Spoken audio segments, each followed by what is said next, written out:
Chess YouTube, welcome back. In today's video, we are honoring the man, the myth, the legend, the speed demon himself, and the overall chess genius, Daniel Naroditsky, with one of his very best games versus the GOAT, Magnus Carlsen. And yes, in this game, Daniel, on move 14, sacrifices the rook with the key move queen to c7. Absolutely brilliant, giving up the rook, but of course, there is an idea behind this move. All right, heading back to the very beginning, Magnus here in this chess.com blitz game played earlier this year in 2025, opens 1e4, and Daniel 1c5 is the move. Now we have knight c3, knight c6, and here by far the two main moves for white are knight to f3 and bishop to b5, both moves developing, playing for the center, and so on. But instead, in this position, Magnus Carlsen, the GOAT, he busts out the Grand Prix attack with the move f4, gaining space on the king side in the spirit of the king's gambit opening. But of course, this move here is not exactly the strongest. It weakens the king side a little too much, and for that reason, Daniel here should be okay in this game. Now, Daniel, he has many ways to continue. He can go e6, g6, even knight to h6 here. It's actually playable, believe it or not. In the game, he does go e6, most likely intending a fast d5 advance. All right, Magnus, it continues. Knight to f3, putting his knight behind the very aggressively placed f-pawn. And now Daniel plays d5, a surprise to absolutely no one. Daniel here, gaining space in the center, counterattacking, pressuring e4, and so on. All right, Magnus here. Bishop b5 is the move, and pinning this knight on c6 to the king on the e8 square. All right. Daniel, knight d7 is the move, supporting this knight with the other knight on the e7 square, a very typical idea in these e6 Sicilian lines for black. Now here, Magnus, he trades on d5, e takes, and now Daniel has a very important decision. How do you recapture on d5? Do you take with the pawn, the knight, the queen? What's it going to be? Obviously here, the queen recapture, queen takes is not a good idea. That loses the queen on the spot. But what about the pawn or the knight? Well, in this game, Daniel, to my surprise, he plays the move knight e takes d5 instead of recapturing with the pawn. Now, this was more obvious to me. The problem with this move here is white has the option of trading on c6, doubling black's pawns on the c file, and those pawns would be incredibly weak throughout this game. And that is what Magnus goes for in this game. He takes on c6, black takes back, and now get a load of this. These pawns on c6 and c5 are so weak. There are so many different ways for white to target them with, say, b3, bishop a3, or knight a4, or bishop e3, or queen to, I don't know, f2 later. There are so many ways to attack these weak pawns. All right, from here, Magnus, d3 is the move, reinforcing the center a little bit and guarding c4. There are no c4 ideas from black now. And here, Daniel, he does trade on c3. We have knight takes, b takes, and here he plays a move that I first saw the concept for this idea, rather, in the World Championship match between Boris Gelfand, the Israeli Grandmaster, and Vishy Anand, the Indian Grandmaster, about 10 years ago. And here, just like Boris in the game, Daniel plays the move c4, advancing on the queen side, but giving white the option of taking the free pawn. But if he does that, he will have tripled c pawns, tripled isolated pawns on the c file, and those pawns would be outrageously weak in this game. Instead, Magnus here, he does not go for that. Instead, the move here is simply knight to e5, jumping in with his knight, pressuring c6, opening up ideas like queen to f3, which would be very strong, attacking on this long diagonal, and of course attacking c4 in the process as well. A very good multi-purpose move here by the GOAT. All right, how does Daniel respond in this game? Well, he plays the very simple idea of taking on d3. Now, white takes back, c takes, missing the stronger idea of queen to h5, threatening checkmate with the Hikaru queen in one single move.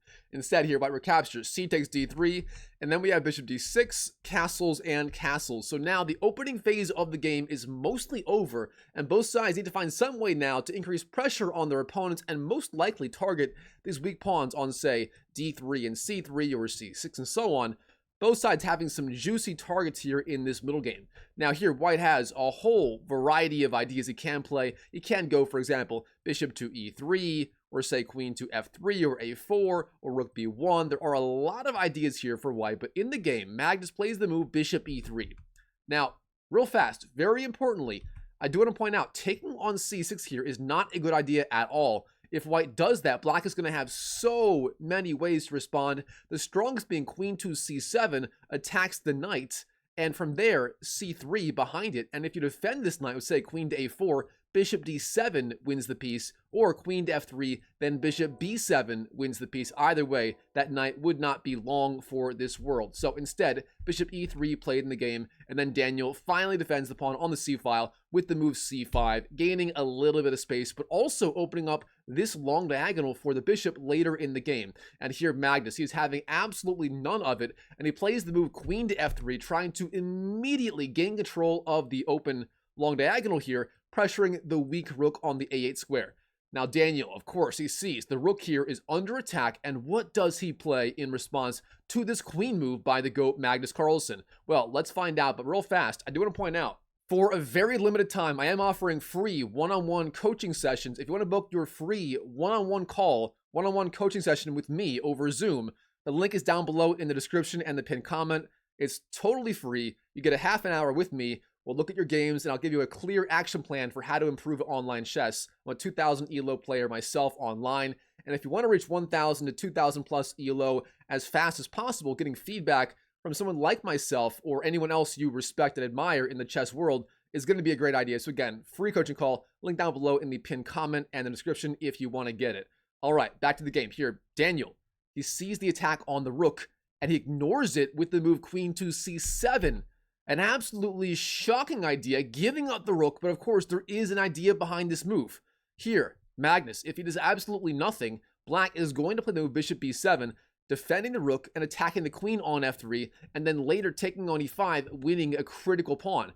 Therefore, Magnus has got to respond immediately, and what does he do? Well, in the game, he takes the rook on the a8 square, queen takes a8 is the move, winning the free rook, but is it actually a free rook? Let's find out. Daniel, bishop b7, attacks the queen. Queen takes a7 is the only move. And now, rook to a8. This is the key idea, and look at the queen. Suddenly, the queen here, if I can draw arrows correctly, the queen is literally trapped. Every single square it could go to is being covered by one of the black pieces, the rook, the bishop, the queen, and so on. And for that reason, the queen on a7 is completely lost. Magnus here, he trades on a8. Queen takes a8 is the move. Bishop takes, and then knight c4, and let's slow down and do inventory. Magnus here in this game, he wins the rook on a8, the pawn on a7, and the rook that transferred over to the new a8 square. But Daniel, in response, gets a massive attack against the white position, as of course the queen in the middle game, in this sort of complicated middle game position, is a tremendous attacking piece, and Daniel, of course, will have his chances here. All right, now, the bishop is under attack. What does Daniel want to do right here? Well, he plays the move queen to c6, the audacity, threatening checkmate in one move on the g2 square, a decent idea. And of course, Magnus here is going to have to respond, and he plays the very solid response of simply rook to f2, the only real way, actually, to defend that square. There's no other real way to defend right now, which is kind of surprising. All right, black, bishop c7, defends the bishop, a solid move. And now Magnus a4, gaining space on the queen side. This guy knows past pawns must be pushed in the middle game, in the end game, and so on. And that pawn is going to be an absolute menace later in this game. All right, black, queen d5, centralizing, targeting the weak pawn on d3. This is the key benefit of the queen in the middle game. The queen can zip around the board in all kinds of directions, forking things, attacking queens, pressuring the opponent, and white is going to have to coordinate all of his pieces so incredibly well to hang on in this middle game. All right, from here, rook d2, defends d3, and then Daniel h6, which you may think this move is designed to give the king a little more space on the back rank, going to h7 if needed later in the game, which that is one of the ideas, don't get me wrong, but Daniel has a completely different idea in mind as well with that pawn advance. Now Magnus, a5 is the move, pushing the pawn one square further ahead again, it being very well supported by the rook, the knight on c4, and so on. And now Daniel, he busts out his big idea in this position, and he plays the move, an absolute shocker, g5, gaining space on the king side, starting some sort of modified kingside attack against the white king on the g1 square. Daniel, have you lost your mind in this game? He just might have. All right, let's continue. Knight b6 pressures the queen, pressures the bishop on the a8 square. The queen must move in a way that maintains the defense of the bishop, say, I don't know, queen 2 c6, queen 2 b7, and so on. In the game, though, instead, Daniel here, he simply trades for the knight on b6, and he takes it. Bishop takes b6 is the move. Black takes, white takes back, and now bishop b7, getting that piece off the back rank where it is a little bit better defended. Now here, Magnus, rook to f1 is the move, sliding his rook over to the f file, pressuring f4, pressuring f7, and so on. Now here, Daniel, he plays another very, very creative idea. That is the move g4, gaining space and keeping the king side closed for right now, thereby making this rook on an f1 square that much weaker. And Daniel, his idea in this game is actually to go h5, h4, maybe even h3, trying to soften up these weak light squares later in the game. All right, Daniel, f5 is the move. A seeming pawn sacrifice, but the point is the bishop on e3 is now targeting the weak pawn on h6 as well. That pawn is now at risk of falling. Here, Daniel, he continues, h5, sticking to his guns, pushing the h-pawn down the board. Again, the idea is h4, h3, and so on, threatening mate somehow on g2, on h1, and so on. Now here, Magnus, he trades on e6, opening up the f file. F takes e6 is the move, a strong move, and black here trades back with the queen. Queen takes e6, but now bishop takes c5 wins yet another pawn in this sort of weird middle game endgame scenario. And Magnus here is up 2 pawns plus the 2 rooks for the queen in the endgame. Now Daniel, this guy, you cannot count him out. The queen, again, is very, very tricky. And black does have a pretty good attack cooking on the king side.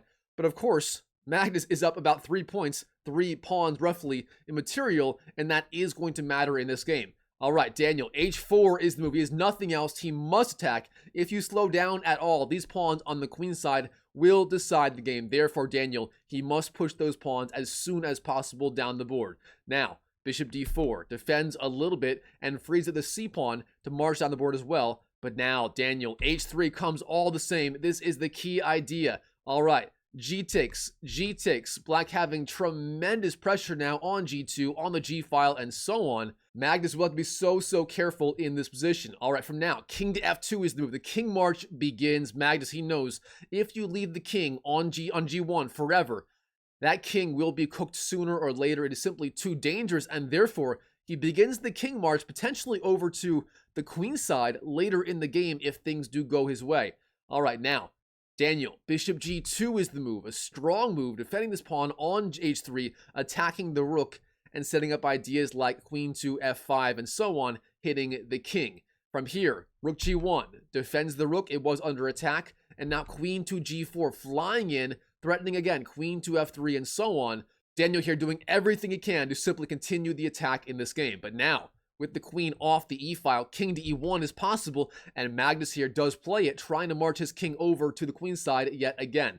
Now, king to h7, and then rook to f2, freeing up d2 for the king. Queen to e6, rook e2 blocks the attack, queen to h6, and now here, Magnus plays a move that, honestly, I don't like that much, but it is a decent practical try.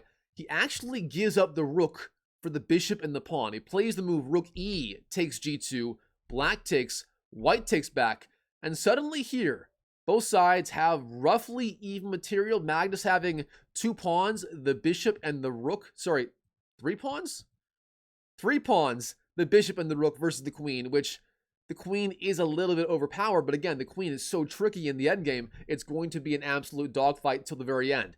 Daniel, queen c1, hits the king, king to e2, queen c2, hits the king yet again, and skewers the king and the rook behind it. Now, king to f3 or f1 is forced, otherwise you lose the rook. King to f3 chosen in the game. Then queen takes d3, hits the king with check, winning back 1 pawn. King to f4, and here Daniel, he's played so well in this game, and he finally makes a little bit of an inaccuracy, and he plays the move f5. Now, this move looks so obvious. The threat being, of course, queen to e4 check hits the king, the queen being supported by the new pawn on the f5 square. But again, this move is a little bit too weak. Instead here, queen to b5, targeting this weak pawn on b6, according to the engine, is the way to go. But that is not a human-looking move at all. Instead, f5 played in the game, the more human move, but a little bit weaker. Now Magnus, king g5. The king march continues, going from, I believe, G1 to F2 to E3 to F4 to G5. Now, queen to E4, threatening ideas like queen to E7 and so on. Rook F2 hits the pawn. Queen G4 hits the king. The queen being supported by the pawn on F5. King to F6, F4, H3 hits the queen. Queen G3, king to F5, F3 pushing the pawn down the board. King to E4, white here threatening to win this pawn once and for all. Daniel, queen G6 hits the king. King takes F3, wins the pawn. Daniel now having 0 pawns versus the 3 pawns of Magnus, plus the queen versus the rook and bishop. Magnus here essentially up 2 points in the endgame, but without any pawns, it's going to be very, very difficult for Daniel to win. He literally has to pick off every single piece with the queen to win the game, and that is a tough order versus Magnus Carlsen. All right, queen d3, the queen flies in yet again, king to f4, and in this position, Daniel, he plays a move that simply shows he is cooked. He knows the game is over, and he ends the game in spectacular fashion. One of the last moves I may ever cover of Daniel Naroditsky.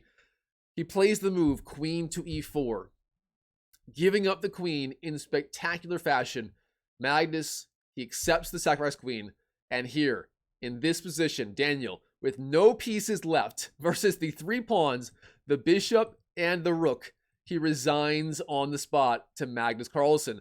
Wow, what a game between Daniel Naroditsky and Magnus, featuring the insane rook sack on move 13, move 14, queen to c7, giving up the rook on the a8 square. What a game, and what a life story. Daniel Naroditsky, if you don't know this guy, look him up. He was the very best the chess world had to offer, and it wasn't his time. And I thought I'd make it through without doing this, but this is hard. This is really hard, guys. Hope you enjoyed the video. If you did, please smash that like button, comment down below your thoughts, and if you want to book a free one-on-one coaching session with me, Dr. Mike Chess, Dr. Mike Jansen, aka Dr. Mike Chess. The link is down below in the pinned comment and the description for this video. It's a free 30-minute call. We can go over your games, and if you want, you can actually play a training game versus me live, and I'll give you real-time feedback on how to improve and give you a roadmap for how to reach whatever goal you have, whether it's 1,000 ELO, 1,500, even 2,000 plus ELO, whatever it is, I can absolutely help you get there. All you got to do, book your free complimentary one-on-one call with me. Again, link is down below. And as always, I wish you the best of luck in your chess improvement journey in 2025 and beyond. And I'll see you in the next video.